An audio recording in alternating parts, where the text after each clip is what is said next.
name's James. I'm an artist and creative technologist. Welcome to my first vlog, or as I should call it, can I record 5 minutes of me speaking without a cat interrupting me? You want? This first vlog entry coincides with the start of the This Place of Mine Future Everything commission. Future Everything have asked me to produce a short video introducing you to my artistic practice. I'm just going to talk about 10 projects in under 2 minutes. Cats. The first project I'm going to talk about is the Awkward Arcade. This was a commission from the Arts Council and Innovate UK a few years ago, held at Mad Lab, which sadly isn't there anymore. The Awkward Arcade was a way of bringing experimental video games from the internet into a physical space. The idea started when I created a 10-player button mashing game called The Mashing. I've created a couple of video games now that focus around taking one single game mechanic and building a whole game out of them. I initially planned to create 10 games in this style and fill an arcade with them. Time and resource constraints meant that I couldn't actually produce 10 games, so instead I curated games from developers all over the world. For sake. Unfortunately, I don't do the arcade anymore, but I have since started a collaboration with a textile artist, Gemma Potter. We run a company called Graft Games. Graft Games specialises in games that graft games and craft techniques together. Our first game was similar to my button mashing game, a quick time event game. The game is driven by players using a knitting machine. Gemma's currently doing a PhD at the School of Art, exploring ways in which traditional craft skills and digital skills overlap.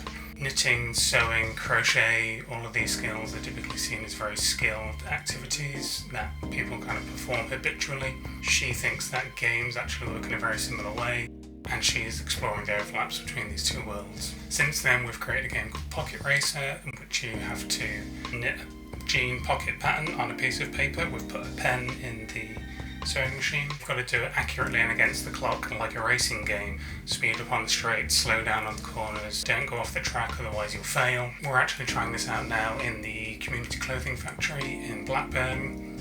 I don't just work on games projects. A few years ago now, I worked on a sound installation with Cornbrook Creative, formerly based in Talbot Mill, which has now unfortunately turned into a very dull block of luxury apartments. We suspended 25 individual speaker units from the ceiling in a 5x5 grid, covering about 36 square metres. These were bespoke units with built-in LEDs and radio receivers. In the centre of the space was an iPad in which you could paint patterns and drawings onto a 5x5 grid. The position and the colours affected which sounds would play out of which speakers, and it was an amazing experience. I also work on other kind of playful projects that I'm not sure if you'd call them artistic or not.